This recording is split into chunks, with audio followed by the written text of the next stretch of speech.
Alors, bonjour tout le monde. Bienvenue à cette conférence offerte par le Centre de recherche universitaire sur les jeunes et les familles. On est bien content de vous accueillir aujourd'hui pour cette conférence qui s'inscrit dans une programmation plus large, donc qui est une programmation mensuelle qui est offerte par le Centre sur la question de la santé mentale des jeunes et qui a pour thème Rallumer l'espoir.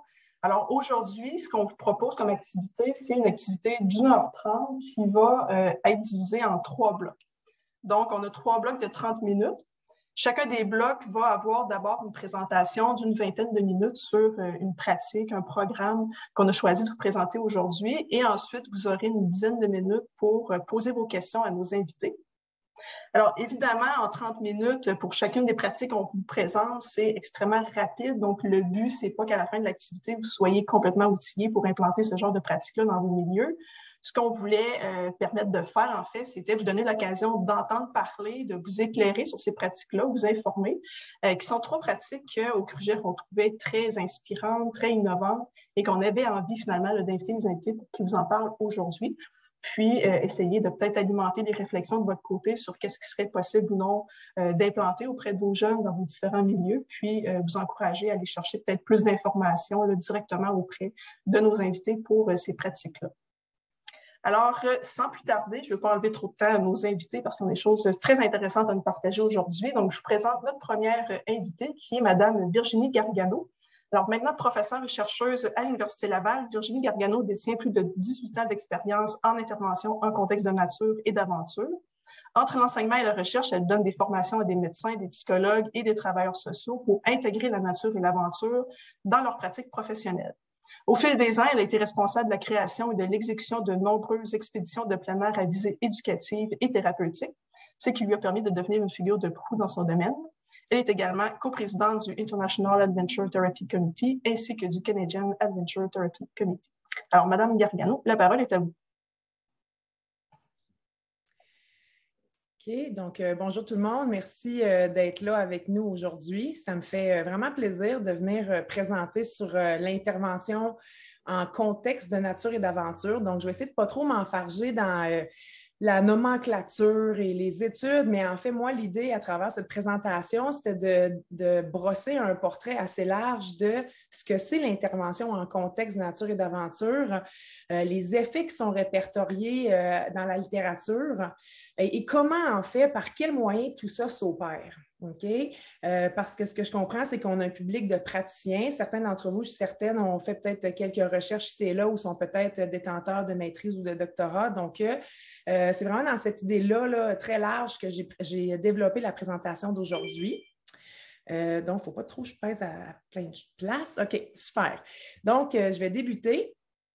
En fait, on va débuter avec les définitions, juste pour savoir de quoi on parle. Parce que si on parle d'intervention en contexte de nature et d'aventure, il faut d'abord savoir comment on définit la nature et l'aventure. Donc, l'aventure, en fait, moi, j'ai préconisé cette définition-là que j'aime beaucoup et qui fait lien, en fait, aux aventures en plein air. Okay? Donc, on parle d'une expérience de nouveauté, d'incertitude et d'inconnu. Donc, c'est ça de l'aventure. Et ça fait référence à un état d'esprit et c'est lié de façon très intime là, au sens, c'est-à-dire aux sphères physiques, psychologiques, émotives et même spirituelles de l'individu. Donc, en fait, une aventure peut être vécue en plein air, mais peut être aussi vécue aussi dans un contexte qui est différent, c'est-à-dire, par exemple, en partant en voyage. Donc, on part en voyage, on fait une expérience qui est nouvelle, qui est incertaine, on débarque dans une nouvelle ville, c'est inconnu, c'est nouveau pour nous.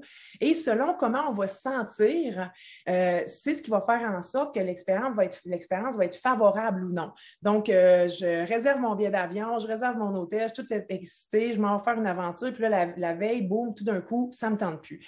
Ça me tente plutôt d'embarquer dans cet élément-là d'aventure et d'y faire face. Parce que quand on est dans un contexte d'aventure, en fait, on doit mobiliser nos ressources personnelles ou, en fait, développer des nouvelles stratégies pour s'adapter à cette situation-là. Donc, c'est un des concepts fondamentaux auxquels on doit s'attarder quand on fait de l'intervention.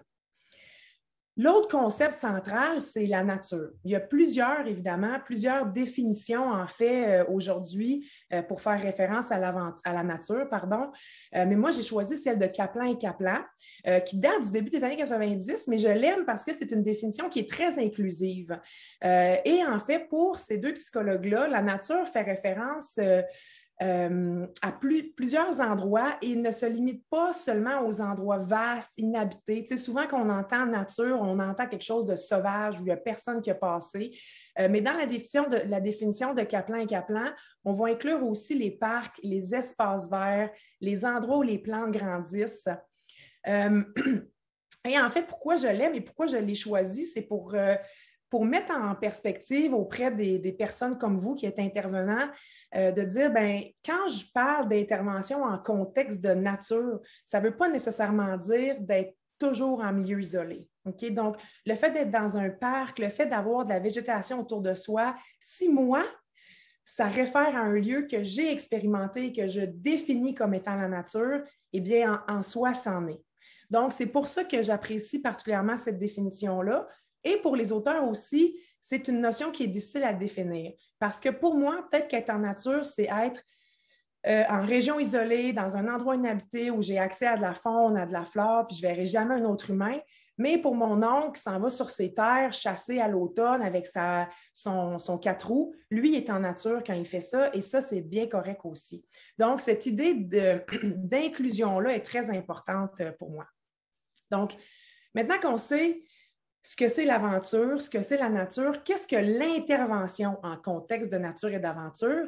Encore là, il y a une panoplie de définitions qui existent.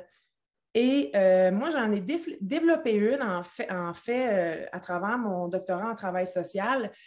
Et je l'apprécie particulièrement, en fait, et la raison pour laquelle je l'ai développée, c'est parce que pour moi, la nature et l'aventure, dans ce contexte-là, vient soutenir des objectifs d'intervention. OK? Souvent, on me demande, Virginie, comment tu fais pour faire autant de programmes puis rencontrer des objectifs? Bien, la méthode dans laquelle on peut utiliser la nature et l'aventure, et là, encore une fois, je ne veux pas être réductrice de l'idée qu'on utilise la nature parce que je trouve que c'est vraiment de se placer sur un piédestal par rapport à notre environnement. Mais pour les besoins de la cause aujourd'hui, je vais en parler comme ça. La nature et l'aventure viennent soutenir des objectifs d'intervention. Donc, quand on m'approche pour faire un programme, la première question auprès des intervenants, c'est pas quelle activité veux-tu faire, c'est quoi tes objectifs. Et si à travers les objectifs psychosociaux qui sont visés, je crois que la nature et l'aventure peuvent permettre de répondre à ces objectifs-là, eh bien là, on va faire un programme. Mais si je ne crois pas que la nature ou l'aventure, à travers leur sous-dimension, ne peuvent pas répondre à l'objectif, bien, on n'ira pas en plein air. Okay? Donc, simplement, c'est le moteur décisionnel. Et ça, c'est vraiment une erreur, en fait, qu'il ne faut pas faire, c'est de dire, je veux aller dehors avec un groupe, comment je vais répondre à mes objectifs? Et la logique, en fait, qu'on veut avoir de plus en plus pour incorporer et faire valoir la pertinence de ce type d'intervention-là, c'est de dire comment je peux rencontrer mes objectifs à travers cette modalité d'intervention-là. Donc, ici, intervention en contexte de nature et d'aventure, moi, je le définis comme une action qui est orientée vers une personne ou un groupe de personnes. Donc, comme j'en parle depuis 2-3 minutes, ça vise à répondre à des objectifs éducatifs et psychosociaux. Et cette démarche-là, elle est structurée et planifiée. Et l'atteinte des objectifs se fait au moyen de la nature et de l'aventure. Et quand je parle de démarche structurée et planifiée, c'est qu'on a un plan aussi où on s'en va, on a des activités qui sont prévues, on a du temps informel aussi qui est prévu pour laisser les gens là, respirer un peu. Et en fait, quand la démarche est structurée et planifiée, à ce moment-là, on peut faire face à tout ce qui peut arriver en plein air, c'est-à-dire les conditions climatiques, l'humain, en fait, tout ce qui est de l'ordre de l'incertitude, finalement. Donc, c'est pour ça que la démarche doit être planifiée et structurée. Maintenant, qu'est-ce que ça donne? C'est quoi les effets? Parce que là, on dit, ah oui, le plein air. Parce que là, vous allez voir, je vais utiliser aussi le terme plein air, en fait. Là, c'est un peu interchangeable. Ça va plus vite que de dire intervention en contexte de nature et d'aventure. Je trouve ça un peu long. Donc, qu'est-ce que ça fait de faire du plein air avec des groupes ou avec des personnes? Parce que souvent, on dit ça, le plein air, c'est bon pour la santé, mais c'est bon sur quoi? Hein? Donc, ici, je me suis restreinte ici pour ne pas vous perdre. Je les ai circonscrits en 3 plans. Le plan physiologique, le plan psychologique et le plan social. Donc, au plan physiologique, ce qu'on peut répertorier au sein de la littérature, donc on peut s'asseoir, dire ça, ça a été démontré à travers les travaux, que de vivre des expériences de nature, du moins, on assiste à une diminution du stress et ça se répercute sur les taux de cortisol, le rythme cardiaque, la pression sanguine, l'augmentation de la qualité du sommeil, et là, j'en passe. Au plan psychologique, là, on arrive à une panoplie d'effets parce qu'il y a une panoplie de personnes vivant avec des problématiques qui ont été sujets de différents travaux. Donc, on arrive avec une panoplie d'effets, c'est-à-dire la conscience de soi, le concept de soi, tout ce qui a rapport au soi, là, développement de soi, estime de soi, confiance, tout ça, c'est répertorié, c'est démontré que le plein air peut avoir des effets positifs. Et aussi, ce qui vous intéresse probablement plus particulièrement sur la santé mentale. Donc, il y a différentes populations avec lesquelles on a réalisé des travaux et évidemment, on retrouve des effets sur le bien-être global, la résilience, de la diminution de la symptoclinique, en fait, au niveau des symptômes de dépression et notamment d'anxiété. Et pour les personnes qui consomment et les personnes qui ont commis des actes à caractère délictueux, on observe aussi une diminution de la consommation et une diminution là, du taux de récidive d'actes à caractère délictueux. Et aussi, on observe un meilleur fonctionnement académique et familial. Je tiens à mentionner que tout ça n'est pas dans l'absolu. Hein, il y a des limites aux études. Donc, c'est de dire, OK, on peut reconnaître ces effets-là, mais ce n'est pas des liens causaux. Ce n'est pas, je prends un groupe qui consomment, je les envoie à l'extérieur, on rentre en dedans, ils vont moins consommer. C'est beaucoup plus complexe que ça et on pourra aller là plus tard, mais pour le moment, je voulais juste mettre ça en relief parce que c'est super important pour moi de le dire. Ce n'est pas aussi simple que ça. Ceci étant dit, on remarque quand même des effets. Et au plan social, encore une fois, une panoplie d'effets, et ça serait dû notamment au fait que le contexte favorise les interactions. Donc, quand je suis en plein air, je suis en milieu naturel, puis là, il faut que je pagaie parce que je suis en canot. À un moment donné, je n'ai pas le choix de parler à mon partenaire pour dire, bien là, on va-tu à gauche, on va à droite, on sort-tu de l'embarcation, on monte une tente, bon, ben tiens ça, moi, je vais faire ça. Donc, c'est une excuse, en fait, il y a une panoplie de raisons pour lesquelles on doit communiquer. Et en fait, on répertorie des effets au plan social, c'est-à-dire sur le soutien mutuel, la cohésion, les compétences interactionnelles, interpersonnelles, les compétences sociales et aussi, en fait, au plan de la qualité de l'alliance thérapeutique. Bon, je l'ai rentré dans le plan social parce que je voulais en parler, mais en fait, ce qu'on peut dire, c'est qu'à travers les expériences de plein air, la qualité de la relation ou en fait la nature de la relation entre les intervenants et les participants, elle est différente parce qu'à ce moment-là, on ne se ramasse pas, on n'est pas entre 4 murs, on est dans un contexte qui est beaucoup plus large et dans lequel les balises auxquelles les intervenants, mais surtout les participants sont habitués d'opérer. Donc, vous le savez assurément, les personnes qui ont évolué dans le système sont rendues, ils sont normés, ils savent comment se comporter, ils s'assoient, ils arrivent, bon, ils savent comment raconter leur histoire, tout ça. Et quand on change un peu l'angle, en fait, bien, on change complètement, on s'en va dehors. C'est comme si ces balises-là, ces repères-là étaient différents et en même temps, c'est comme si les barrières tombaient un peu. Donc, d'une part, pour le participant, on voit ça, mais aussi pour l'intervenant, le fait qu'on soit 24 heures sur 24 avec les participants, on dort avec eux, on mange avec eux, on fait la vaisselle. Quand il fait froid pour eux autres, il fait froid pour nous autres. Quand il fait beau pour eux autres, il fait beau pour nous autres. Ça crée un changement au niveau de la qualité ou de la nature de la relation. Donc, à ce moment-là, moi, ce que j'ai envie de dire, c'est que la nature en soi agit un peu comme un catalyseur au niveau de l'alliance thérapeutique. Et encore une fois, ce n'est pas causal, c'est pas je sors dehors, je vais revenir, je vais avoir une meilleure qualité de l'alliance thérapeutique avec mes participants, mais on peut penser que ça pourrait donner un coup de pouce. Moi, ça m'est souvent arrivé de me faire dire ben vous autres, vous n'êtes pas pareils. J'ai travaillé longtemps, moi, comme ressources externes au centre de réadaptation du centre jeunesse du Saguenay-Lac-Saint-Jean, dans lequel on menait un programme parents-ados et dans lequel on partait pendant 4 jours en randonnée pédestre avec eux. Puis là, les parents nous disaient, vous n'êtes pas pareil comme les autres intervenants du centre, vous nous écoutez, vous êtes là, vous êtes avec nous. Puis on disait, on est la même affaire, on est les mêmes personnes, on représente la même instance. Puis ils disaient, non, c'est pas pareil. Puis on avait beau leur dire qu'on était les mêmes, c'est vraiment le contexte qui changeait la nature de la relation. Donc, les effets, en général, ce sont ceux-là. Maintenant, comment on peut arriver à ces effets-là? Par quels moyens ça passe? Et là, encore une fois, ce n'est pas une pilule, mais ce sont des indicateurs, en fait. Au niveau de la littérature, on remarque que ces différents moyens-là vont favoriser ces effets-là, pardon. Bon, je m'en vais là. Et la santé mentale là-dedans, c'est ça que je veux dire. Donc, les moyens pour favoriser les effets, notamment sur la santé mentale. Puis pour moi, la santé mentale, c'est une notion qui appartient à tout le monde. Okay? C'est un exercice d'une vie d'être en bonne santé globale. Et je crois que la santé globale repose sur les autres sphères. La santé mentale repose sur toutes les sphères de la santé physique, la santé affective, la santé spirituelle. Donc, notre santé mentale, pour moi, est affectée, est influencée par les autres sphères. Donc, ici, en fait, les différents moyens par lesquels ça peut passer, moi, je les ai regroupés sous forme de différentes expositions ou immersions.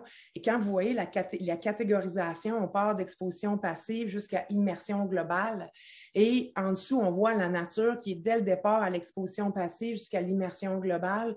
Et quand on parle de l'aventure, bien, ça commence à l'immersion.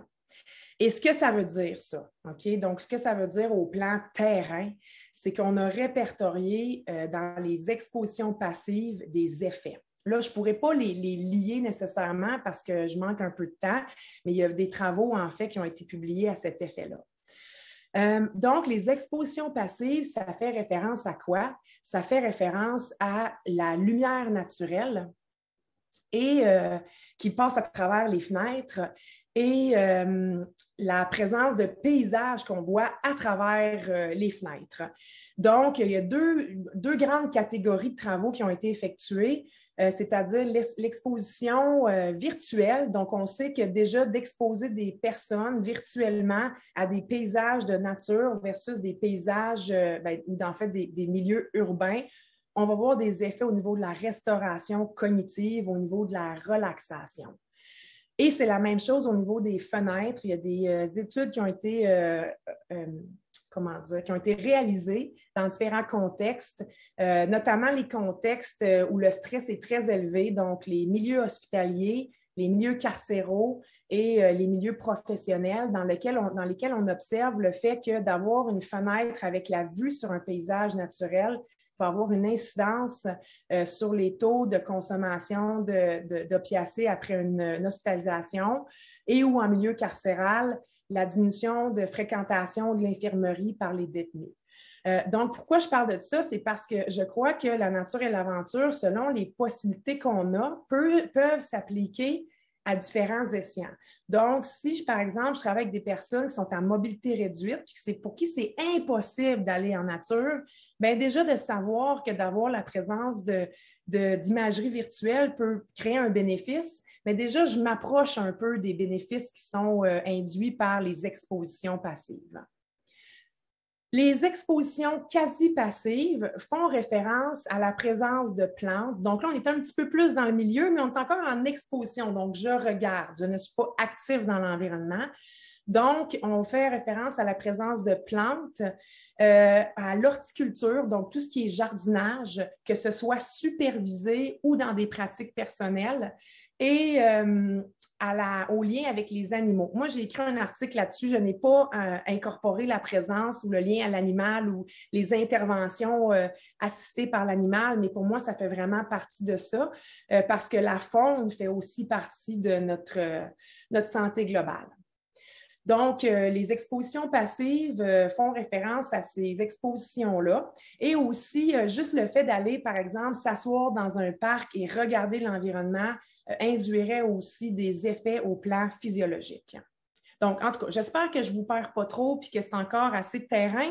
Fait que moi, ce que je vous invite à faire, c'est vraiment de dire, moi, avec les personnes avec qui je travaille, avec qui j'interviens, quel type d'exposition ou d'immersion serait la plus pertinente ou la plus réaliste.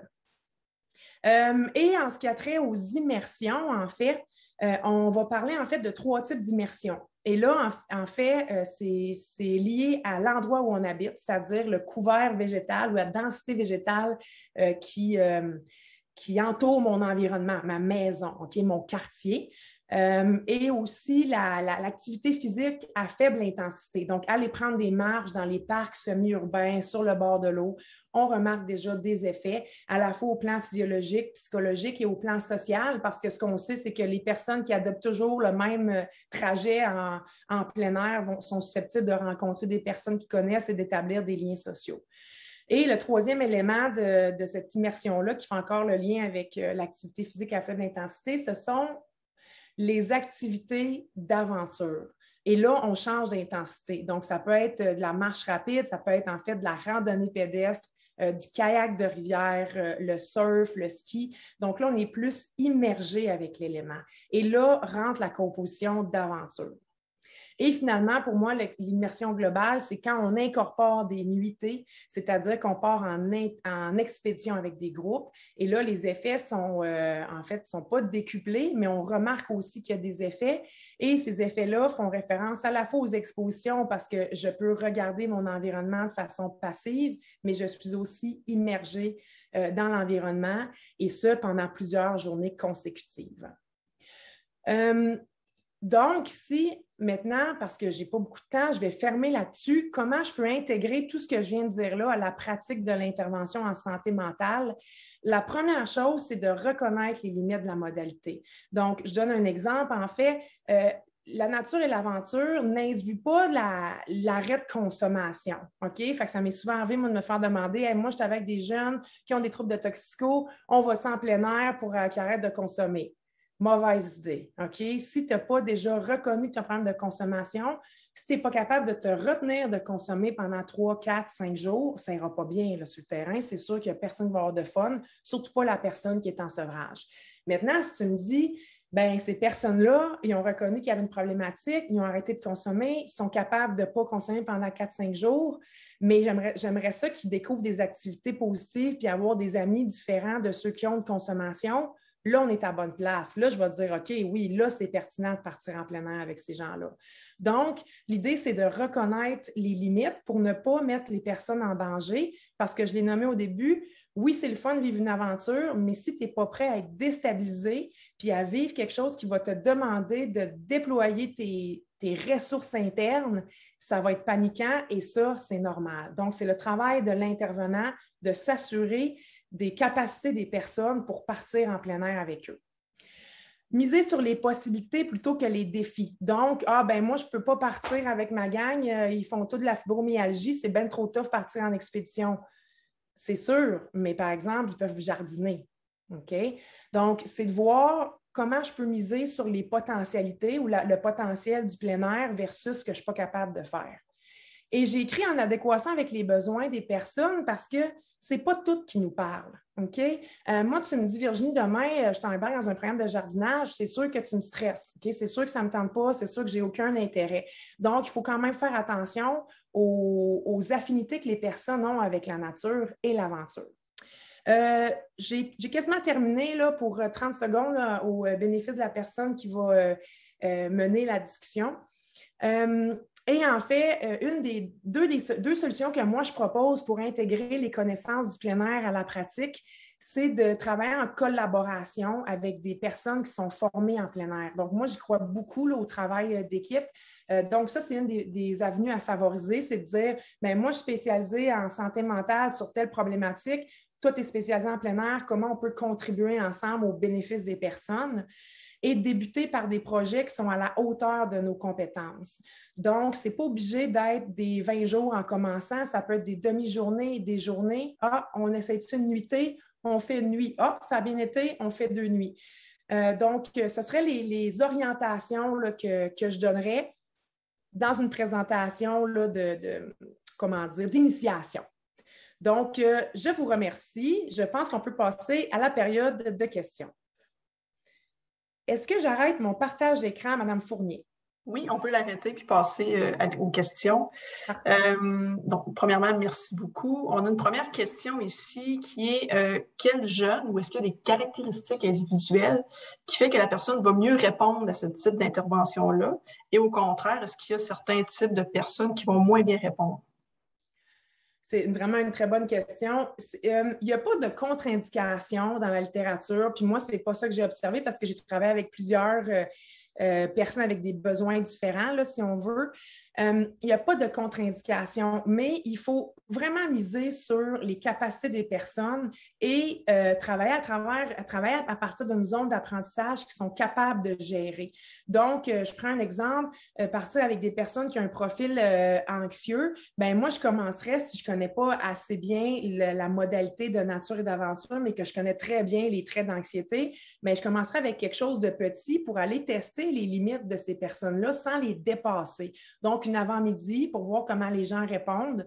Et à ce moment-là, par exemple, ce qu'on sait avec ces personnes-là, c'est que la nature est plus favorable que des expériences d'aventure. Mais là, c'est une question qui est tellement large que je pourrais m'enfarger dans toutes les populations. Mais je vous dirais que la base pour répondre à la question, c'est qu'il n'y a pas de contre-indication, mais il faut respecter les caractéristiques des personnes. Merci beaucoup. On a une autre question. Donc, je vois des activités qui nous relient à la nature comme un domaine que nous devons explorer plus en profondeur. Comment pouvons-nous assurer l'inclusion de l'expertise autochtone pour l'élaboration de futurs programmes qui sont fondés sur la nature? Est-ce que vous avez eu à collaborer, entre autres, avec des jeunes de la communauté autochtone dans votre pratique? Oui, à différentes reprises, en fait, c'est des approches. Hein. On arrive, nous, là, je vais le dire comme ça, les Occidentaux, là, puis là, on dit, le plein air, ça a des vertus, mais ça fait longtemps qu'on reconnaît dans les approches ancestrales la vision holistique de la santé, puis l'incorporation de la faune et de la flore dans l'équilibre humain. Donc, moi, je pense que c'est super important, c'est majeur de les intégrer. Donc, c'est soit qu'on travaille directement avec des communautés ou qu'on peut aussi incorporer des personnes qui ont les connaissances pour favoriser, en fait, les connaissances sur la santé globale qui relèvent des approches ancestrales. Donc, tout se fait. Moi, je pense que c'est comment c'est fait et comment c'est intégré que se situe l'avenue ou la solution à favoriser, là. Super. Vous avez nommé dans votre pratique que vous aviez eu à œuvrer auprès des jeunes qui sont en protection de la jeunesse. À ce niveau-là, c'est une question qui vient de moi, puis ça va sûrement rejoindre aussi les propos, l'expertise de plusieurs de nos participants. Au niveau de la gestion du risque, souvent on va dire que c'est des jeunes qui ont plusieurs difficultés au niveau des comportements et tout, puis que ça pourrait être possiblement difficile de les amener 4 jours en forêt. Comment on gère ce risque-là? Qu'est-ce qu'on met en place pour s'assurer du bon déroulement? C'est une question très pertinente, là. Moi, je crois qu'il y a comment dire, la pierre angulaire du succès des programmes d'aventure et de nature repose sur les critères d'inclusion et d'exclusion. Okay? Donc, si, par exemple, je travaille sur de la modification de comportement, donc j'ai un programme qui est plus de l'ordre de la thérapie, puis que je m'en vais en plein air avec ces groupes-là, bien, il faut que d'abord la personne reconnaisse qu'elle a une problématique de comportement. Déjà, elle comprend qu'il se passe quelque chose. Parce que sinon, de ce que j'ai observé, c'est un peu un coup d'épée dans l'eau. Ça va être le fun, elle va avoir un souvenir qui est positif, elle va peut-être développer un lien positif avec son parent, mais au niveau du comportement, on ne pourra pas tant travailler. C'est pour ça que je dis que c'est bon, mais pas à tout moment de la vie. Donc, c'est important d'avoir des critères d'inclusion et d'exclusion. et de dire est-ce que cette personne-là est prête à vivre ça? De dire, ben là, regarde, là, tu t'en viens avec moi, avec telle personne. Est-ce que ça te tente de vivre ça? Est-ce que tu es prêt à travailler? Parce que moi, dans ce cadre-là, c'est un programme parent-ado. Ça te tente de travailler avec ton parent sur ça? Qu'est-ce que tu penses qu'il y a à travailler dans ta problématique ou dans ta relation avec ton parent? Fait que c'est de mettre carte sur table sur ce qui va être fait, de ne pas cacher, de ne pas dire « Ah, tu vas voir, ça va vraiment être le fun. » Ça va être le fun, mais on va travailler certains éléments de ton plan d'intervention. Ça, c'est une chose. Et la deuxième, c'est de faire des rencontres préparatoires. Parce que si les personnes ne sont pas en mesure de se présenter ou on voit qu'il y a un niveau d'investissement qui est mineur dans les rencontres préparatoires, bien là, on peut dire « Je ne suis pas certaine que ça, c'est pour toi. » Okay? Donc, ça, c'est super important. L'idée, c'est de faire une couple de rencontres avant le départ du programme qui est sur une couple de journées avec des nuitées pour s'assurer, en fait, de se dire, ben, là, on l'a sélectionné. Est-ce que on est-tu à la bonne place? On s'en va-tu à la bonne place avec cette personne-là? Puis l'idée, c'est pas d'exclure, c'est de faire en sorte que cette expérience-là va être positive pour cette personne-là. Est-ce que ça répond? Moi, je trouve que oui. J'espère que pour les participants aussi. Je prendrai une dernière question pour clore justement un peu la discussion là-dessus, puis passer à la prochaine présentation, puis qui rejoint une question qu'on a reçue. Si ça nous intéresse, l'intervention en contexte de nature, d'aventure, où est-ce qu'il y a des ressources, où est-ce qu'on peut aller, où on va chercher finalement l'information pour peut-être offrir ce genre d'intervention-là auprès de nos jeunes? Mon Dieu, c'est une question un peu piège, là, en ce sens qu'il y a beaucoup de littérature. Là, on tape là, Adventure Therapy sur les sites Internet. Il y a plusieurs congrès. Là, d'ailleurs, le congrès international s'en vient en Norvège. On a un congrès canadien à tous les ans. Il y a le réseau aussi, qui est un groupe sur Facebook, en fait, qui rassemble plusieurs personnes qui sont intéressées par l'intervention en contexte de nature et d'aventure. Il y a des entreprises qui donnent des formations, en fait, pour les personnes qui veulent se développer. Puis il y a des programmes aussi universitaires de premier cycle, même de niveau collégial. Là, des fois, les gens disent, moi, là, je ne veux pas savoir comment intervenir, je veux savoir comment faire du canot. Fait que faire du canot, ça s'apprend en faisant des niveaux de canot avec les fédérations ou à travers un programme de cégep ou à travers un programme technique. Fait que ce qui est difficile dans votre question, c'est qu'il y a tellement d'avenues pour être, comment dire, compétent puis confortable qu'à un moment donné, c'est comme un peu l'idée de « Oh mon Dieu, c'est quoi mon choix? » Mais moi, ce que j'ai envie de dire, c'est ça que j'enseigne, c'est ça que je favorise quand je donne mes formations, c'est que pour devenir efficace rapidement dans cette modalité-là, je crois que la façon la plus rapide, c'est de travailler en collaboration avec des ressources qui sont formées en plein air. Donc, c'est comme ça que je répondrai à ça. Merci, c'est très bien répondu. Donc, je vous remercie beaucoup. Je vois dans le chat qu'on a aussi beaucoup de remerciements, entre autres des gens qui disent qu'ils sont à la DPJ, puis que c'est très éclairant les explications que vous avez données. Donc, merci énormément. On va tout de suite passer à la deuxième présentation. Donc, je vous introduis Mme Joëlle Lepage. Donc, après avoir travaillé comme psychoéducatrice dans divers milieux de pratique pendant une dizaine d'années, Joëlle Lepage a voulu s'impliquer plus activement dans le développement de stratégies innovantes pour bonifier la couverture de services actuellement offertes aux jeunes qui présentent ou qui sont à risque de présenter des problématiques de santé mentale. Cet intérêt l'a amené à travailler à titre de coordonnatrice au Centre RBC d'expertise universitaire en santé mentale, qui a été fondé en 2016. Donc, je cède la parole à Mme Lepage. Merci. Je vais partager mon écran. Merci à tout le monde d'être là malgré le beau temps. Des fois, rester devant notre ordinateur quand il fait beau, là, ça nous demande un petit effort de plus. Donc, merci d'être là. Donc, je vais vous présenter, là, ce qu'on m'a demandé, c'était de présenter les programmeurs PIS. On dit les programmeurs PIS parce qu'il y a vraiment un programme qui est au préscolaire primaire, un programme au secondaire, puis on a aussi là, un volet postsecondaire, cégep, université. Donc, je vais vous expliquer un peu là, la différence entre tous ces programmes-là. Donc, rapidement, on va parler très rapidement là, des enjeux d'anxiété chez les jeunes parce que je suis certaine que vous êtes déjà bien sensibilisés à cette problématique-là. Mais on va aussi parler de l'importance de développer les compétences psychosociales. On en parle des fois un peu moins. Puis je vais essayer de vous dresser un portrait là, assez global des différentes composantes du programme ORPIS. Puis on va plonger un petit peu plus concrètement là, dans le programme hors-piste préscolaire primaire, dans le programme hors-piste secondaire. Donc, juste rapidement pour vous mettre en contexte, les programmes hors-piste ont été initiés par le Centre RBC d'expertise universitaire en santé mentale là, pour lequel je travaille. Le Centre RBC, on est vraiment rattaché à l'Université de Sherbrooke. Donc, on est un centre universitaire, mais on fonctionne un peu différemment des centres universitaires plus traditionnels parce que notre mandat premier n'est pas de faire de la recherche. Notre mandat est vraiment de partir des besoins qui sont exprimés par la communauté, donc par les jeunes, par les parents, mais aussi beaucoup par les milieux partenaires, là, donc le réseau de la santé, le réseau de l'éducation, les organismes communautaires qui nous nomment des besoins. Puis nous, notre mandat, c'est de regarder avec eux, qu'est-ce qui devrait être développé comme innovation pour venir répondre à ces besoins-là. Donc, on arrive avec les bonnes pratiques, les savoirs issus de la littérature, on amène des chercheurs, mais on s'assoit toujours avec des gens de terrain, puis on co-construit avec eux différentes innovations qu'on va implanter dans différents milieux de pratique, puis qu'on va évaluer pour s'assurer là, que ça donne des effets. Donc, c'est vraiment comme ça qu'a été développé les programmes hors-piste. Au départ, là, on nous a largement nommé l'importance de s'intéresser à l'anxiété chez les jeunes. Puis, il y avait assez une unanimité à l'effet qu'il fallait développer quelque chose qui allait être dans les milieux des jeunes, donc en milieu scolaire, puis avoir une visée plus de prévention et d'intervention précoce, parce que les interventions spécifiques et spécialisées ne sont pas toujours facilement accessibles, mais elles existent. Donc, c'est pour ça qu'on a vraiment pris l'orientation d'agir plus en prévention, en intervention précoce, puis de développer quelque chose pour les milieux scolaires. Donc, c'est des programmes là, qui sont soutenus actuellement financièrement par l'Agence de la santé publique du Canada.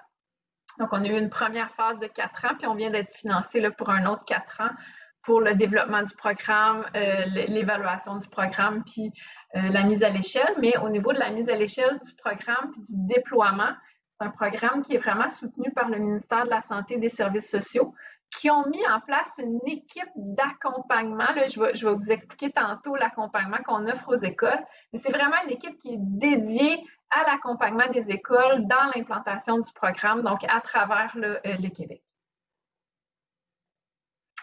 Donc, rapidement, je n'ai pas mis là, plein de statistiques sur la prévalence des troubles anxieux parce qu'on en parle largement en ce moment, là, surtout avec la pandémie qui est venue exacerber aussi certains enjeux d'anxiété chez les jeunes. Mais j'ai quand même laissé une diapo sur les conséquences de l'anxiété. Des fois, on parle beaucoup des conséquences psychosociales, hein, on les connaît plus, puis je sais qu'il y a des intervenants aussi là, dans la salle, donc faible estime de soi, la difficulté au niveau des relations sociales, la détresse que ça l'amène, ça peut mener éventuellement à des troubles alimentaires, à des idées suicidaires. Fait que ça, c'est généralement, on connaît assez bien ça, mais parfois on oublie de nommer les conséquences sur l'apprentissage des élèves. Puis vu qu'on travaille en milieu scolaire, c'est des conséquences qu'il faut garder en tête. Ça peut vraiment avoir un impact sur le jugement de l'élève, sur sa mémoire de travail, ça peut amener des difficultés d'apprentissage et éventuellement mener au décrochage scolaire. Donc c'est important de s'en occuper pour essayer de contrer un peu ces conséquences-là là, chez les jeunes. On parle moins souvent de l'importance de développer les compétences psychosociales. C'est comme si on parle plus de l'anxiété ou de différentes problématiques de santé mentale, mais pour prévenir ces problématiques-là, c'est important de venir agir sur le développement des compétences psychosociales. Puis pourtant, l'Organisation mondiale de la santé, elle nomme depuis plus de 30 ans l'importance de développer ces compétences-là chez les jeunes, chez tout le monde, là, mais notamment chez les jeunes, parce que c'est des compétences qui sont reconnues comme étant des déterminants de la santé et du bien-être, donc de l'enfance jusqu'à l'âge adulte. Et puis, malheureusement, au Québec, on est très en retard par rapport au développement de ces compétences-là. C'est comme s'il n'y a pas de programme organisé qui est intégré dans les programmes de formation actuellement qui visent le développement de ces compétences-là. Alors que dans certains autres pays en Europe, sont beaucoup plus avancés.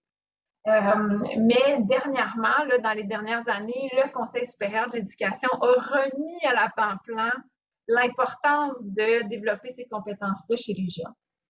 Pourquoi je vous parle un peu de compétences psychosociales?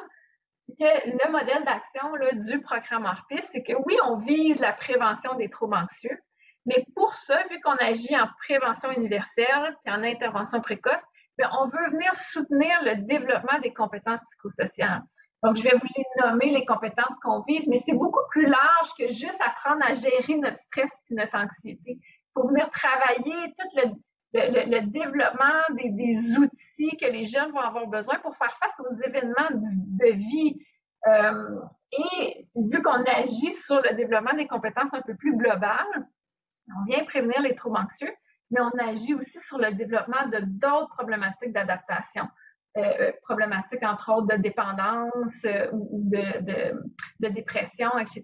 Donc, si on outille bien les jeunes à la base, on va venir prévenir d'autres problématiques aussi. Donc, les compétences là, qui sont travaillées dans les programmes hors piste, on a toutes les compétences au niveau de la connaissance de soi, l'estime de soi, apprendre c'est quoi mes forces, c'est quoi mes limites, comment je fais pour respecter mes limites, comment je fais pour utiliser mes forces dans ce que je fais. On a toute la demande d'aide en cas de besoin. Hein. On a des petits là, qui demandent trop vite de l'aide, qui sont toujours en train de demander de l'aide, puis il y en a d'autres qui n'en demandent pas assez. Donc, quand est-ce qu'on demande de l'aide? À qui on demande de l'aide? Comment on demande de l'aide? Évidemment, là, toutes les stratégies pour apprivoiser notre stress, pour s'apaiser, donc on en parle aussi. La bienveillance, comment communiquer positivement avec les autres, comment prendre soin des autres, mais aussi la bienveillance envers soi, comment essayer d'avoir une approche de non-jugement envers soi. L'esprit critique, puis l'affirmation de soi, on va parler beaucoup là, des pressions des autres, la comparaison sociale, comment on navigue là-dedans, comment on apprend à s'affirmer. Tous les comportements prosociaux, là-dedans on rentre la communication, on rentre l'impact de nos gestes sur les autres, on rentre toute la gestion des conflits aussi. On va parler beaucoup de la régulation émotionnelle, là. Apprendre à reconnaître nos émotions, à nommer nos émotions, à prendre des moyens pour essayer de les apprivoiser. On va parler des habitudes de vie aussi contribuant au bien-être. Puis on va essayer d'aller un petit peu plus loin que bien manger, bien dormir, faire de l'activité physique, c'est 3 grandes habitudes de vie, mais souvent c'est assez bien couvert dans les milieux scolaires. Donc on va aussi explorer quels autres moyens on peut mettre en place dans notre quotidien là, pour favoriser notre santé mentale. On parle de la communication puis la résolution de problèmes. Ça vous donne un petit aperçu là, des compétences qui sont travaillées. Puis c'est vraiment travaillé là, selon un continuum, donc il y a une progression des apprentissages. Ce n'est pas à tous les niveaux scolaires qu'on travaille toutes les compétences, mais on le travaille vraiment selon une progression des apprentissages. On a aussi dans le programme Orpis une approche globale. Donc, oui, on veut développer les compétences des élèves. Donc, je vais vous expliquer tantôt, là, il y a des ateliers qui sont offerts directement aux élèves, mais on veut aussi influencer leur environnement de vie. Donc, il y a aussi des initiatives pour les équipes écoles, puis il y a aussi des initiatives pour les parents, pour s'assurer le plus possible d'influencer les milieux à adopter des approches de bienveillance, puis que ça devienne aussi un levier là, pour la santé mentale des enfants. On s'est assuré aussi de faire une cohérence entre le programme Orpis et les différentes orientations ministérielles. Donc, on est vraiment arrimé avec le référent équipe, là, je ne sais pas si vous connaissez, mais qui propose justement une progression des apprentissages au niveau du développement des compétences psychosociales. Puis on s'est arrimé aussi aux différents plans d'action ministériels et aussi au PFEQ. Donc, dans les milieux scolaires, on est allé voir comment le programme Orpis permet d'atteindre certains objectifs du PFEQ aussi. Puis, peut-être vous avez vu passer dernièrement, là, dans le nouveau plan d'action interministériel en santé mentale, l'action 4.3 pointe là, le déploiement du programme Orpis. Peut-être juste vous dire aussi, là, je voulais pas, vu que j'avais pas beaucoup de temps, je voulais pas passer tout le temps sur la recherche, mais évidemment que les programmes Orpis sont évalués. Donc, le programme Orpis au secondaire, là, ça fait 4 ans qu'on l'évalue. Donc, il y a tous les rapports de recherche là, que vous pouvez trouver sur ce lien-là. Donc, on remarque là, le programme Orpis au secondaire, on a vraiment des effets concrets à la fois sur la diminution de certains symptômes reliés à l'anxiété, mais aussi sur certains facteurs de risque reliés à l'anxiété, sur le sentiment, l'augmentation du sentiment de compétence. le programme Orpis au préscolaire primaire. On était à notre première année d'évaluation, donc on était en train de débuter là, la recherche sur les effets. Rapidement, là, dans un coup d'œil, les programmes Orpis, vous voyez vraiment qu'il y a un niveau de prévention universelle. Donc, le programme au primaire que je vais vous présenter, en ce moment, il y a seulement de la prévention universelle, mais éventuellement, il y aura probablement un deuxième niveau au niveau de l'intervention précoce. Le programme Orpis au secondaire, c'est la pyramide. Donc, au secondaire, on a vraiment un continuum de services. On a des actions en prévention universelle pour le premier cycle, pour le deuxième cycle. Puis, pour les élèves qui demeurent avec certains symptômes anxieux, bien, à ce moment-là, on peut leur offrir une intervention précoce qui est beaucoup plus musclée là, pour venir intervenir au niveau des symptômes anxieux. Donc, toujours en milieu scolaire, mais là, on inclut une composante vraiment parent. Puis, on a un programme, le même programme peut aussi se déployer dans les 6 et SUS, donc qui est un petit peu plus, il est un petit peu plus poussé, là, mais c'est à peu près le même programme d'intervention précoce qui est utilisé par certains 6 et SUS, notamment pour baisser les listes d'attente en santé mentale jeunesse ou en jeunes en difficulté. Puis, on a une composante là, auprès des cégeps et des universités où on les accompagne dans la mise en place de différentes initiatives pour contribuer à la santé mentale de leurs étudiants et des membres du personnel. L'approche du programme Orpis, c'est pour les ateliers qui sont offerts en classe, c'est vraiment des ateliers qui sont axés sur la participation active des jeunes. Donc, on n'est pas dans une approche où on vient donner du contenu aux jeunes ou donner des connaissances aux jeunes. On veut les faire bouger, on veut leur faire expérimenter des choses. C'est à travers l'expérimentation qu'ils développent leurs connaissances, mais c'est aussi à travers cette expérimentation-là qu'ils vont développer leurs compétences. Parce que pour développer des compétences, bien, il faut qu'ils les utilisent, il faut qu'ils les testent, qu'ils les mettent en action. Donc, tous les ateliers les amènent à bouger le plus possible. Je vous ai parlé rapidement d'une approche d'accompagnement. Pour nous, c'est quelque chose qui est central dans le programme Orpis. Toutes les écoles qui implantent le programme Orpis sont accompagnées dans cette implantation-là. Donc, il y a quelqu'un soit rattaché au centre RBC ou soit rattaché à l'équipe de déploiement, rattaché au CIS de la Montérégie-Centre, qui accompagne l'école pour s'assurer que leur modèle d'implantation, c'est un modèle qui répond à leurs besoins, mais qui tient compte de leurs ressources, puis qui tient compte de ce qui est déjà fait à l'intérieur de l'école. Donc, il y a vraiment une flexibilité dans la façon d'implanter le programme Orpis. Il y a des éléments qu'il faut mettre de l'avant pour s'assurer d'avoir un effet, mais il y a une flexibilité dans certains autres éléments. C'est là où on amène les écoles à réfléchir sur de quelle façon ils doivent l'implanter pour que ça ait un bel effet, mais en tenant compte aussi de leur réalité d'école. Puis parfois en allant dans une approche de petits pas aussi, donc comment on peut développer un modèle sur plusieurs années. Comment on peut s'assurer aussi de mettre en place des stratégies pour pérenniser cette démarche-là, puis pour pas que ça tombe à l'eau quelques années après. On a aussi une collaboration très étroite avec les directions de santé publique là, qui nous donnent un coup de main à l'accompagnement des écoles également. Donc, rapidement, le programme Orpis au préscolaire primaire.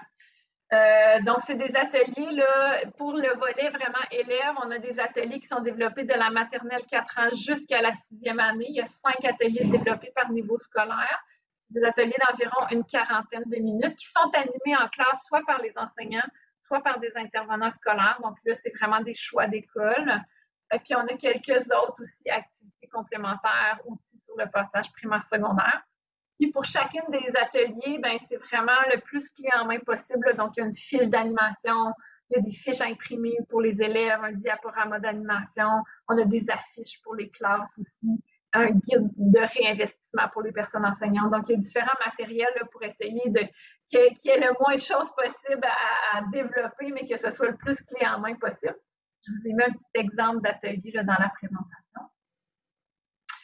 Puis, tu sais, au primaire, on a 2 personnages centraux, Léo et Charlie, qui sont là, à travers tout le primaire. Puis, chaque atelier commence par les aventures de Léo et Charlie. Donc, c'est vraiment via ces aventures-là qu'on introduit le thème de l'atelier, ce qui facilite beaucoup le réinvestissement parce que les petits se rappellent de cette histoire-là. Donc, après ça, on peut plus facilement faire des liens avec les apprentissages qu'ils ont fait. Et on a un volet parents, donc auprès des parents, différentes initiatives encore pour essayer d'inclure le plus possible le parent puis qu'il soit partenaire avec nous à l'école. Puis on a aussi des ateliers au niveau de l'équipe école pour essayer des outils sur différents volets. L'idée, c'est de développer un langage commun puis une vision commune. Une fois que les parents puis les membres de l'équipe école puis les élèves ont la même vision, c'est plus facile de travailler ensemble après quand on a un enfant qui a des enjeux au niveau de l'anxiété. Programme Orpis au secondaire. Donc, même chose, c'est des ateliers en classe auprès des élèves. Il y en a 10 de développés pour secondaire 1 et 2. Donc, souvent 5 en secondaire 1, 5 en secondaire 2. Même principe là, avec les guides d'animation très clés en main, avec du matériel très semblable que le matériel que je viens de vous présenter au primaire. Mais au secondaire, il y a vraiment des capsules vidéo. Donc, je vous ai mis un petit exemple. Là, on a 2 personnages.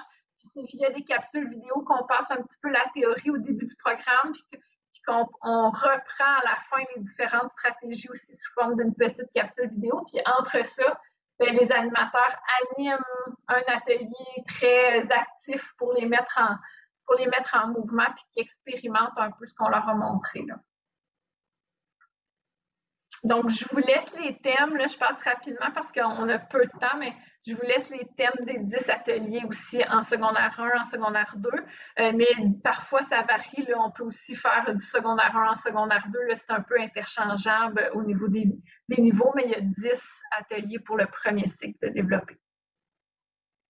Ensuite, on a le volet deuxième cycle qui est vraiment sous un autre mode. Là, c'est vraiment varié. Les écoles, c'est plus sous forme de coffre à outils. Donc, les écoles vont venir piger les initiatives qui font sens pour eux, qui visent à réinvestir beaucoup les apprentissages qui ont été faits au premier cycle. Donc, on a 3 types d'activités, là, des activités qui sont hors cursus, une activité de reconnexion nature où on amène les jeunes à expérimenter les bienfaits de la nature à travers leurs 5 sens, ou un photo-voix où on amène les jeunes à prendre des photos de qu'est-ce qui leur font du bien dans l'école, qu'est-ce qui fait moins de bien, puis à présenter ça à la direction pour essayer de changer ou d'influencer la culture de l'école. On a des activités en classe, mais qui sont directement arrimées avec certains objectifs pédagogiques de certains cours, mais en utilisant la thématique du bien-être. Puis on a des activités de milieu, par exemple l'organisation d'une semaine thématique sur la santé mentale ou l'intégration d'exercices de respiration à tous les jours à l'intercom. C'est des exemples. Donc, les écoles pigent là-dedans ce qui fait sens pour eux. Puis ensuite, pour les élèves, donc, qui après le volet prévention universelle présentent encore des symptômes anxieux, bien à ce moment-là, il y a vraiment le programme d'intervention précoce qui leur est offert, donc en sous-groupe. Puis là, c'est 8 rencontres de groupe pour les jeunes, mais 3 rencontres de groupe pour leurs parents. Puis le modèle qu'on essaie d'avoir, c'est que souvent le groupe de jeunes est animé par un professionnel scolaire, mais le groupe de parents est souvent animé par un intervenant du réseau de la santé. Donc, on essaie d'établir cette collaboration-là. Puis, il y a aussi des rencontres au début et à la fin, parents-enfants ensemble pour s'entendre sur les objectifs, etc. Donc, c'est un programme qui est beaucoup plus costaud, mais qui donne vraiment des beaux résultats auprès des jeunes et de leurs parents. Puis, je vous laisse sur une petite infographie, là. On ne passera pas au travers, mais c'est juste on a essayé de rassembler un petit peu là, les différents éléments. Donc, des fois, pour avoir un petit résumé, là, vous avez cette infographie-là. Peut-être ce que je n'ai pas dit, c'est que c'est un programme qui est entièrement gratuit. Là. Nous, on charge pour rien qui est payant dans le programme Orpis. Là, on s'en fait une mission. Donc, c'est peut-être quelque chose que je n'avais pas dit. L'autre chose, c'est qu'il est accessible en français. Au niveau du secondaire, il est accessible aussi en anglais, mais la traduction n'est pas encore faite pour le primaire. Puis on travaille à la sécurisation culturelle aussi là, pour les communautés autochtones, donc ça s'en vient. On va travailler l'année prochaine avec eux là, pour voir pour que ça réponde à leurs besoins. Mais ça, c'est des travaux qui sont en cours aussi. Voilà, je vous laisse aussi des liens là, si vous avez des questions. Merci beaucoup, Mme Lepage. Donc, on peut peut-être arrêter le partage d'écran puis passer à la période de questions. Donc, je vous invite à inscrire vos questions dans l'onglet Q&A. On en a déjà qui sont arrivés. deux qui sont assez similaires finalement. Est-ce que le programme hors piste a aussi été testé plus au niveau de la clientèle adulte, donc à l'éducation aux adultes? C'est une très bonne question. Ce qu'on a fait, en fait, on est en attente. On a fait une demande de financement pour faire quelque chose de spécifique pour la FGAFP. Donc, on ne l'a pas encore fait, mais ce qu'on a fait, c'est qu'on a regardé dans l'ensemble de notre matériel, là, autant du niveau secondaire, surtout deuxième cycle, puis du niveau cégep université, on a regardé, ben, là-dedans, qu'est-ce qui pourrait déjà répondre à certains besoins au niveau de la FGAFP, puis on a fait un document qui explique un peu tous ces outils-là qui peuvent être utilisés par ces milieux-là. Donc, c'est en attendant, mais au moins, ça donne déjà des outils, puis on aimerait beaucoup aller plus loin, puis faire un comité là, de travail avec ces milieux-là pour s'assurer de développer quelque chose qui répond mieux à leurs besoins. Merci. Puis, est-ce que justement, c'est un programme qui est actuellement implanté ou qui peut être implanté dans les différentes régions administratives ou pour le moment, c'est centralisé de votre côté? Non, c'est vraiment partout au Québec. En ce moment, il y a une centaine d'écoles au primaire qui sont en implantation, puis une centaine d'écoles au secondaire. Mais c'est vraiment accessible là, partout au Québec. Puis même, je dirais, là, en dehors du Québec, on commence aussi à avoir certaines collaborations. Là, donc, c'est accessible. Parfait. Puis on nous demande justement quelle est la démarche, est-ce qu'il y a des délais, quels sont les délais pour pouvoir amener ce programme-là dans les différents milieux scolaires?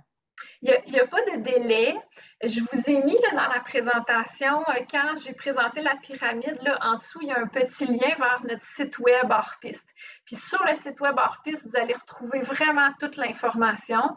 Il y a des calendriers où on peut s'inscrire à des présentations plus complètes du programme au primaire, du programme au secondaire. Donc, souvent, c'est la première étape. Puis dans ces présentations-là, on explique tout comment avoir accès, etc.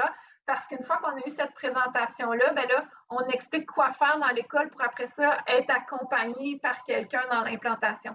Mais il n'y a pas, en ce moment, on n'a pas de délai, là, ça se fait assez rondement. C'est sûr que s'il y a des écoles qui sont intéressées à implanter dès l'automne prochain, ben c'est le bon temps en ce moment là, d'essayer de planifier puis de regarder, d'avoir toutes les informations. Sinon, ben, on fait aussi des rencontres de planification à l'automne pour l'hiver. Fait que c'est un petit peu en continu. J'ai mis aussi à la fin, j'ai mis mon courriel. Moi, je m'occupe plus en ce moment du volet primaire. Puis j'ai mis le courriel de l'équipe de la Montérégie qui s'occupe plus du volet secondaire. Fait que si vous avez des questions, vous pouvez nous interpeller. Mais vraiment, sur le site web, c'est là qu'il y a le plus d'informations. Super. On a une question aussi au niveau des écoles privées. Donc, est-ce que c'est uniquement dans le réseau public ou dans le réseau privé également? Non, privé aussi, on en a en ce moment des écoles au privé. Absolument. Super. Et une question, donc, au niveau peut-être de l'information, donc de quelle façon vous transmettez l'information quant à la disponibilité du programme aux écoles? Est-ce que ça passe par les services, les centres de services scolaires? Donc, comment l'information est dirigée?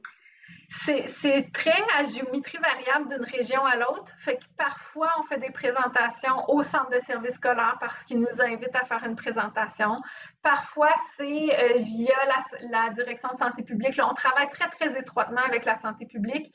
Donc, parfois, eux font des présentations aussi dans leur région. Nous, on va le présenter dans différentes directions de santé publique. Parfois, les écoles tombent sur le site web puis nous interpellent directement. Donc, c'est vraiment à géométrie variable, mais on se fait beaucoup quand même interpeller. C'est ça, sur différents comités ou sur différentes tables, on est disponible pour aller présenter. Mais il y a beaucoup de bouche à oreille, il y a beaucoup de gens qui tombent sur le site web ou qui en entendent parler par la direction de santé publique. Super. Donc, on en comprend qu'il y a plusieurs portes d'accès finalement pour réussir à avoir un accompagnement. Oui, exactement. Donc, je vous remercie beaucoup. Le temps file, donc si jamais vous avez d'autres questions, on vous invitera à peut-être communiquer directement avec l'équipe du Centre RBC ou avec Mme Lepage.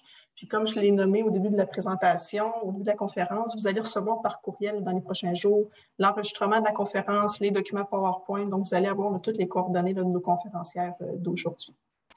Alors, merci beaucoup et on passe à notre dernière présentation. Donc, je présente Mme Jessica Comeau-Odjé, psychoéducatrice et chargée de projet Blues et Pastel à Boscoville. Jessica est passionnée de transfert de connaissances et de mise en œuvre. Elle adore son rôle de professionnelle qui lui permet de collaborer avec des praticiens et des chercheurs pour développer, mettre en œuvre et participer à l'évaluation de programmes qui favorisent le bien-être psychologique des jeunes. Jessica a notamment participé à l'adaptation québécoise et à la manualisation de blues au développement de la plateforme web et a soutenu les démarches d'évaluation du programme. En tant que chargée de projet, elle coordonne le déploiement de Blues auprès des différents partenaires et elle va justement nous entretenir de ce programme Blues aujourd'hui.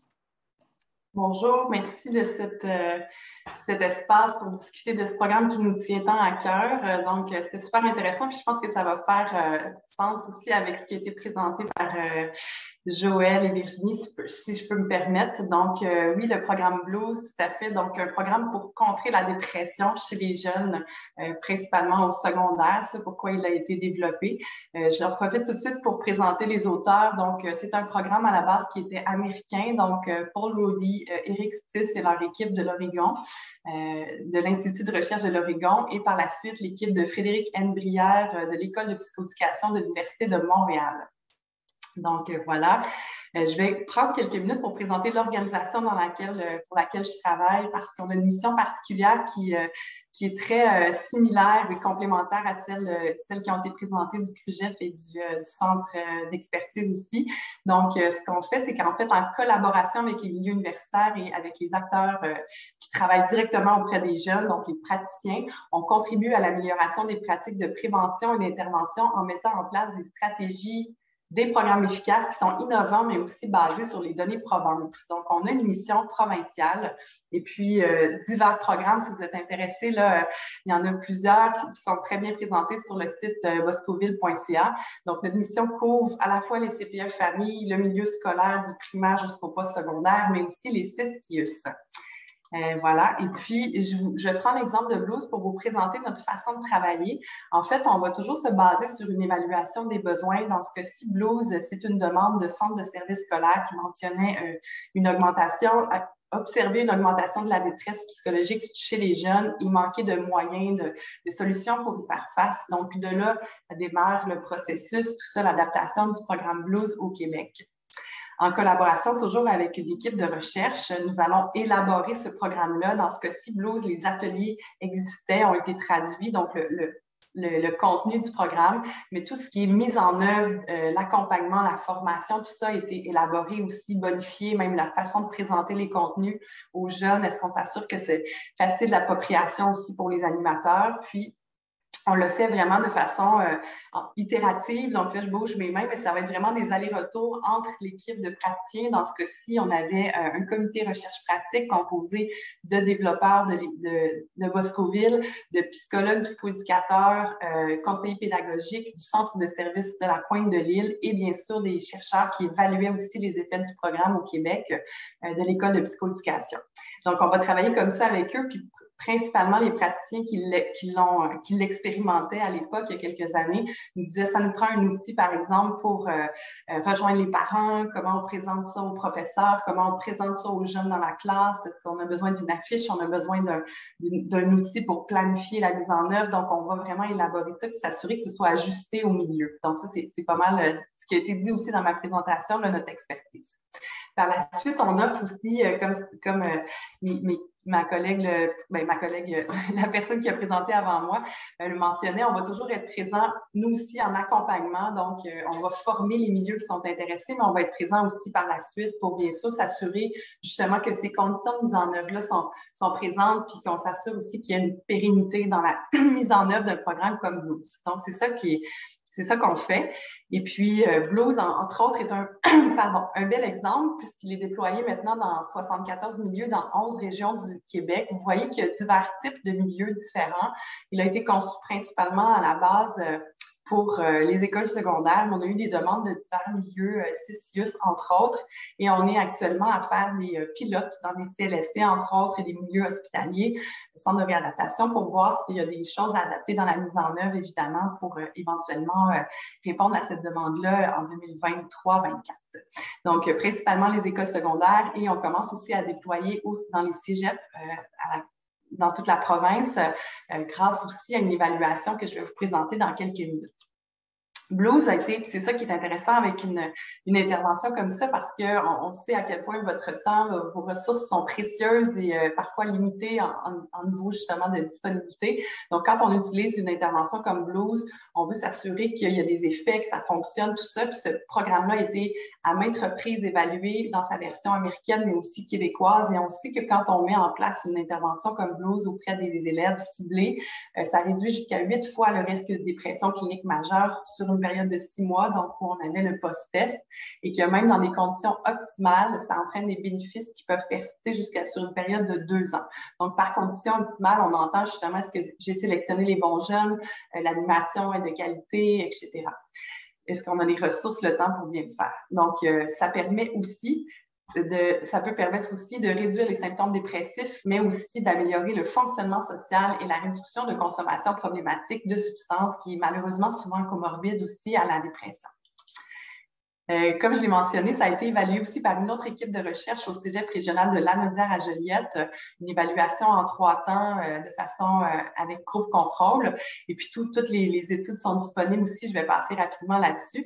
Mais ce qu'elles ont découvert, en fait, c'est que les participants rapportaient des symptômes dépressifs et anxieux significativement plus faibles, et que même toutes les dimensions liées à l'adaptation sociale évaluées s'amélioraient suite à la participation au programme. Et ça, un fait très intéressant qui pour elle était une belle surprise. Les symptômes dépressifs continuaient de diminuer même dans les 6 mois suivant l'intervention. Donc, voilà pour la validité du programme. Maintenant, je vous la présente de façon concrète en une image, en un modèle logique. Qu'est-ce que Blues? Donc, Blues, c'est un programme qui s'adressait au départ, mais comme je l'ai dit, grâce à ces résultats de recherche-là, on se permet maintenant de faire aussi un déploiement au collégial auprès d'une clientèle adulte. Mais à la base, c'est pour les adolescents, 12-18 ans, qui ont des symptômes élevés de dépression, mais qui ne sont pas nécessairement encore en dépression majeure. Donc, on est en prévention ciblée.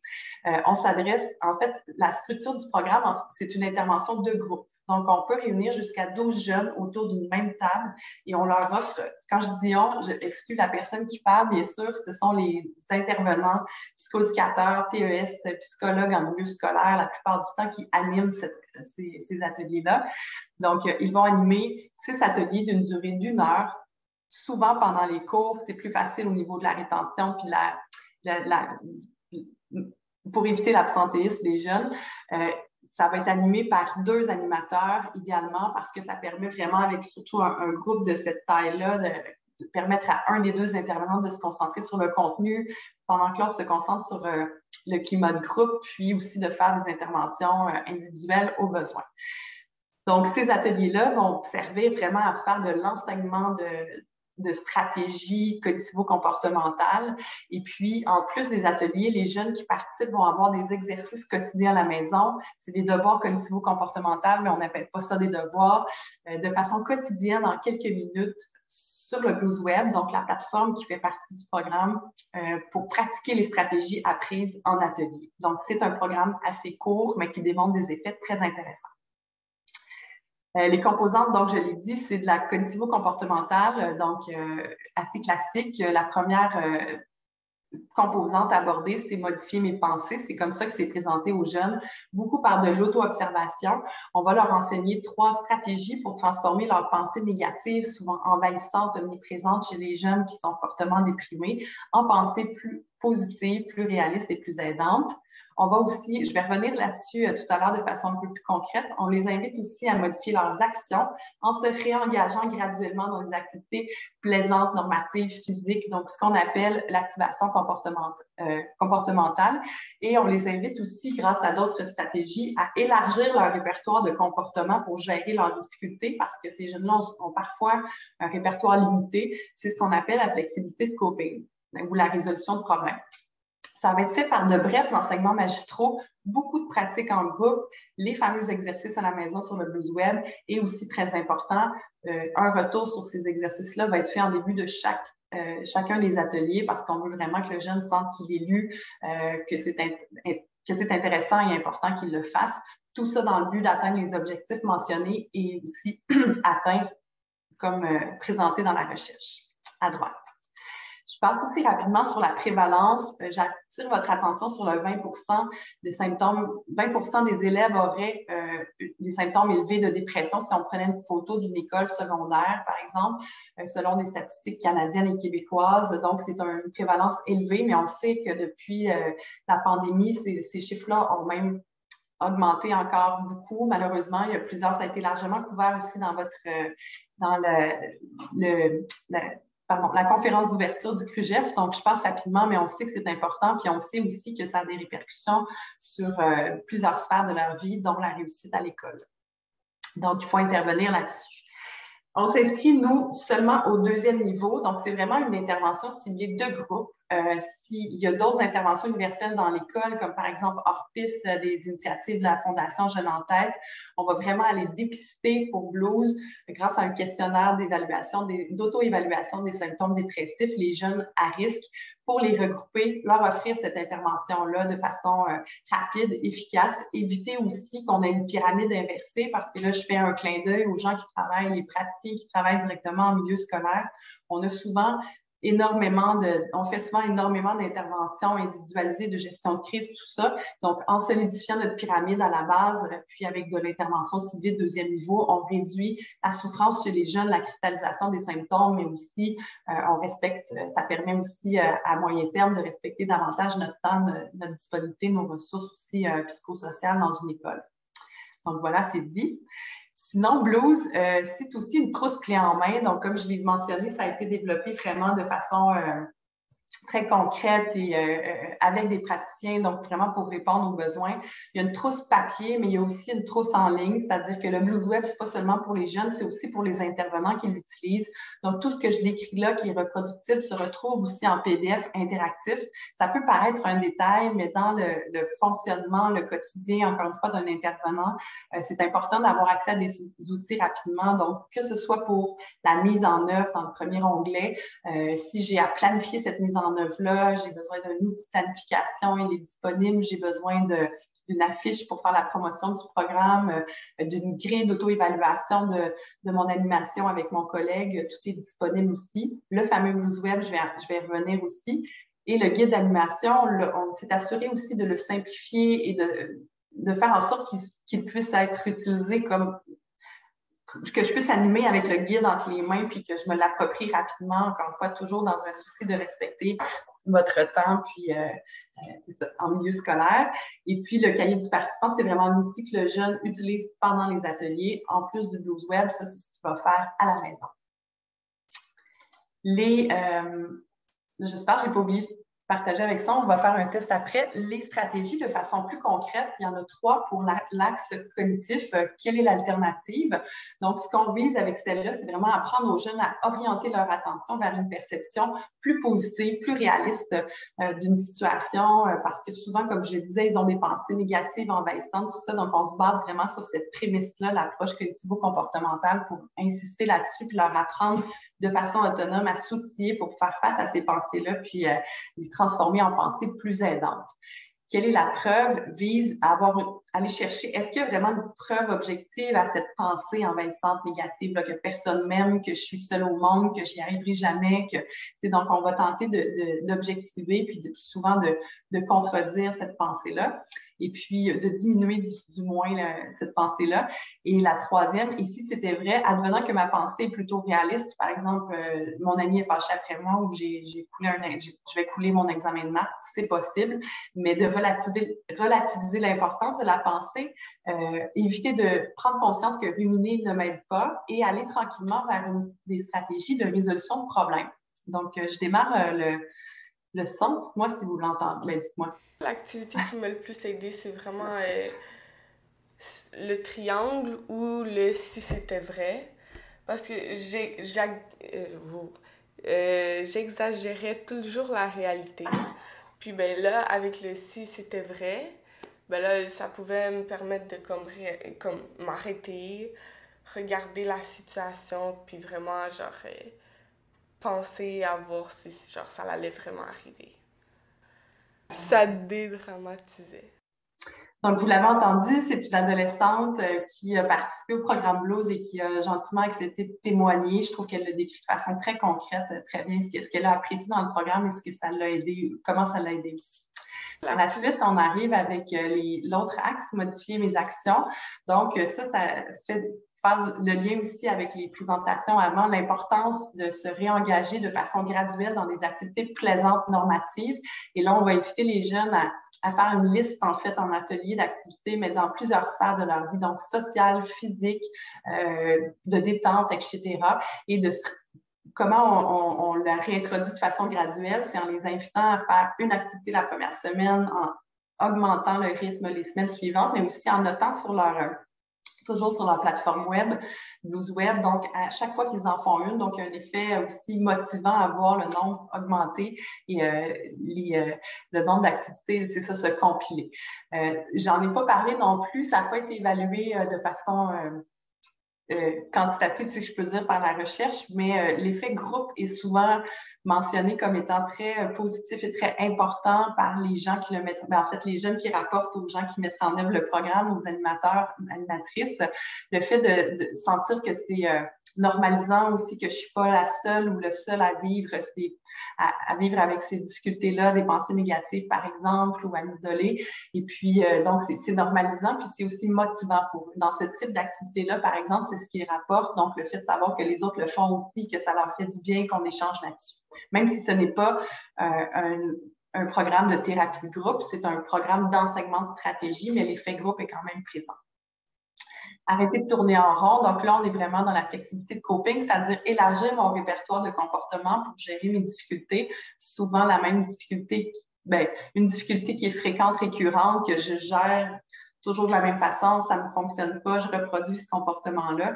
Donc là, dans l'atelier Blues, on me propose de prendre un temps pour m'arrêter, y réfléchir, prévoir des plans ABC et encore une fois, les mettre en pratique et indiquer sur mon Blues Web si ça m'a aidé à me sentir mieux ou pas. Sinon, j'ai un plan B, j'ai un plan C. Tu mérites une récompense. Le but, on vise à augmenter la motivation grâce à des renforcements liés à des efforts et à des comportements positifs. Donc, on sait que les jeunes s'inscrivent dans ce programme-là, veulent vivre un changement. Donc, ça prend quand même beaucoup de courage et d'optimisme pour accepter de participer à une intervention comme ça. Donc, ici, on ne donne pas nécessairement, on peut le faire, mais le but, c'est pas de donner des récompenses aux jeunes, mais c'est bien de leur expliquer l'importance de s'attribuer des récompenses, des moments plaisants, tout ça, de détente, juste de prendre le temps d'avoir une pensée positive pour soi-même, tout ça. Donc, on est dans l'effet vraiment dans le but d'augmenter la motivation. C'est tout pour les contenus du programme. Donc, j'espère que c'était clair. Sinon, vous me ferez signe à la fin. Je vais entrer déjà dans la mise en œuvre du programme Blues. Donc, ce qui est pour nous aussi très important, ce qui va faire en sorte, comme je le disais, que dans certaines écoles, ça fonctionne très, très bien. Dans d'autres, c'est plus difficile. Il y a souvent des enjeux de ressources, de temps, tout ça. Mais je pense que plus notre mise en œuvre est planifiée, plus on réfléchit à tout, plus on vous outille et vous accompagne là-dedans, plus il y a de chances que ça réussisse et que ça soit aussi périn dans votre milieu. Donc, nous, on présente ça sous forme d'étapes, 7 étapes de mise en œuvre. Tout est détaillé dans le guide de mise en œuvre aussi dans la trousse. La première étape, c'est de faire la promotion du programme. Et là, on va aller chercher vraiment l'adhésion, le soutien de la direction, super important. Ça fait partie des conditions de succès dans la mise en œuvre de programmes, peu importe lesquels. Donc, la direction va mentionner son intérêt, l'importance qu'elle apporte à la santé mentale, par exemple, dans l'école. Elle va libérer les ressources aussi, les ressources matérielles, financières et humaines pour en faire une priorité dans son milieu. Et puis, on va aussi aller chercher par la promotion, ça peut se faire de façon plus formelle par une sensibilisation offerte à l'ensemble de l'équipe école. On va aller chercher aussi la collaboration des profs, la collaboration de tous les adultes qui gravitent dans le milieu, qui vont aussi être importants parce que, bon, si on décide de retirer des élèves de classe pour participer aux ateliers, tout simplement pour le recrutement, tout ça. Donc, cette promotion-là est importante, mais peut même être plus large pour soyez fiers de ce que vous faites, là, vos initiatives, donc que ce soit sur les réseaux sociaux auprès du conseil d'établissement, etc. Une fois qu'on a fait ça, qu'on a une collaboration, une adhésion, on est prêt à faire le recrutement des participantes et des participants participants. C'est l'étape défi, je vous dirais. Je vais revenir sur les stratégies proposées, comment faire pour s'assurer qu'on va chercher les bons ados, ceux qui en ont réellement besoin dans un programme de prévention ciblé de ce type-là. Une fois que c'est fait, on a des outils pour informer les parents. Bien sûr, dans certains cas, c'est nécessaire d'aller chercher, dans le cas des moins de 14 ans, le consentement des parents. Ensuite, on est prêt à préparer et animer nos ateliers. Une fois que ça c'est fait aussi, on propose de faire repasser le questionnaire d'auto-évaluation des symptômes dépressifs durant le 6e atelier pour vous éviter de faire revenir tous les jeunes dans votre bureau si le temps manque. Donc, vous allez avoir un pré-post, donc un résultat avant-après, est-ce que les symptômes ont diminué? Mais dans tous les cas, votre jugement clinique prime toujours. Donc, pour savoir si le jeune m'a confié des choses ou j'ai observé certaines choses durant sa participation aux ateliers et décider si le jeune a encore besoin d'un suivi ou pas. Est-ce qu'on fait une référence? Est-ce qu'on le prend en suivi individualisé ou c'est pas nécessaire? Comme les résultats de recherche le démontrent, dans la plupart des cas, Blues, c'est suffisant et ça fonctionne. Ensuite, on va se rasseoir avec vous comme accompagnatrice de Boscoville pour faire le bilan de la mise en œuvre. Donc, on va revenir sur ces 7 étapes-là qui vont avoir été planifiées, comme je le disais, dans un outil de planification. Et puis, on va revenir sur les enjeux, en fait, mentionnés par, que ce soit des défis rencontrés ou peu importe, par... Là, je viens de réaliser que je n'ai pas 30 minutes, mais 20, donc je vais accélérer un petit peu. Donc, je regardais le temps, mais voilà. Donc, c'est ça. Fait que revenir sur les enjeux rencontrés, mais aussi sur les solutions, puis pour s'assurer de remettre en œuvre d'une bonne façon ce programme-là par la suite. Et on vous invite à présenter ce bilan-là aussi à l'ensemble du personnel, si c'est possible, parce que c'est toujours bien pour la collaboration, toujours. Donc, la stratégie qui est recommandée, c'est vraiment le dépistage par questionnaire. Donc, on rentre dans les classes, on fait une tournée de classe, on envoie un lien vers le questionnaire d'auto-évaluation des symptômes dépressifs. Tous les jeunes le remplissent. On vous suggère de le faire de façon graduelle, vraiment pour s'assurer que vous n'ayez pas un trop grand nombre d'élèves, donc une classe à la fois ou un cycle à la fois. On a les scores qui se compilent automatiquement sur notre plateforme intervenant bien sécurisée et on va rencontrer les jeunes, les inviter à participer au programme et on va les regrouper ensuite. Donc, la plateforme ressemble à ça. Ça se compile de façon automatique, ce qui vous permet de déterminer quels sont les jeunes à risque ou très à risque qui ont besoin du programme. Par la suite, en fait, c'est ça, je voulais prendre quelques minutes pour vous présenter la fameuse plateforme. C'est vraiment le journal de l'humeur. Donc, c'est là que le jeune va pratiquer les stratégies apprises en atelier et va aussi recevoir des notifications. Donc, tout ça dans le but d'augmenter la participation, l'implication du jeune. Il sait aussi, dans un consentement éclairé, que vous allez lire, en fait, son journal de l'humeur. Donc, vous aurez accès via votre accès intervenant sécurisé, comme je le mentionnais. Et puis, vous aurez accès aussi aux résultats du dépistage, bien sûr, les résultats avant, après la participation au programme, ce qui vous permet de réinvestir et de faire des suivis. Nous sommes présents, ça j'en ai déjà parlé plusieurs fois, durant une année d'accompagnement complète, formation, rencontre de planification, rencontre de bilan, entre autres, vraiment pour nous assurer de vous offrir un accompagnement qui vous permet une mise en œuvre aussi ajustée à vos besoins et à vos ressources. Je vais juste terminer en disant, et puis on peut arrêter le partage d'écran, qu'on a aussi une subvention pour déployer, je me permets de le rajouter, dans les écoles de secondaire de Québec, si jamais il y a des gens qui sont intéressés. J'ai terminé, j'ai dépassé un peu. Pas de problème. Oui, on a déjà quelques questions qui sont arrivées dans le chat et dans le Q&A. Une première question, est-ce que certains ateliers pourraient être offerts en individuel? Le programme n'a pas été évalué pour ça. Je sais qu'il y a plusieurs intervenants qui l'utilisent aussi en individuel, mais surtout en réinvestissement. Donc, un jeune qui aurait, par exemple, participé et qui veut poursuivre on pense que ce serait pertinent de poursuivre avec lui. Sinon, je vous dirais que c'est pas impossible, mais ce ne serait pas la façon la plus efficiente d'utiliser le programme Blues, bien sûr. Mais voilà, c'est ce que le chercheur aussi qu'on a recontacté nous suggérait de proposer. Merci. Est-ce que le programme Blues peut être offert via un organisme communautaire? Oui, on a fait un partenariat avec certains organismes communautaires qui ont animé les ateliers tout à fait dans les écoles aussi. Il y avait un petit complément à la question. Donc, est-ce que pour les organismes communautaires où parfois les jeunes sont plus présents en soirée, est-ce que ça faisait un problème de rétention donc pour les activités qui sont offertes plus de soir? Ça, on ne l'a pas testé. En fait, l'organisme communautaire à Québec, justement, allait animer des ateliers ou l'autre organisme communautaire de Montréal allait animer les ateliers en milieu scolaire durant les heures de classe. Donc, vous avez parlé des subventions pour les écoles secondaires de Québec. Donc, une personne qui nous demande avec qui on doit communiquer ou de quelle façon on formule une demande pour cette subvention-là. info@boscoville.ca. Super. Puis j'imagine que sur le site Internet aussi, on peut... Oui, tout à fait. Sinon, vous pouvez m'écrire aussi sans problème. On va... oui, c'est pour l'an prochain. Une question encore par rapport au milieu d'implantation. Donc, vous parliez d'un déploiement du programme pour le collégial. Est-ce que vous envisagez aussi d'élargir la formation professionnelle et l'éducation aux adultes éventuellement? J'aurais dû le nommer. Je l'avais sur ma diapo. On a déjà deux centres de formation aux adultes qui plantent Blues et puis deux qui s'en viennent l'année prochaine aussi. Donc, tout à fait, on se permet aussi de se baser sur les résultats d'évaluation au cégep pour penser que c'est très pertinent pour la clientèle et les jeunes adultes. Super, merci. On a une dernière question. Donc, les activités semblent plus centrées sur les jeunes en soi. Est-ce que vous considérez l'environnement du jeune aussi dans vos actions? Peu, je vais être très honnête. En fait, on a quand même des outils pour informer. En fait, on a des outils pour informer le parent s'il souhaite collaborer en fait à l'intervention puis soutenir son jeune là-dedans. On le réfère aussi à l'intervenant du milieu scolaire pour qu'il puisse justement soutenir son enfant dans les changements qu'il souhaite apporter. Sinon, dans l'environnement du jeune, c'est pas vrai aussi, on rejoint l'ensemble de l'équipe école grâce à une sensibilisation.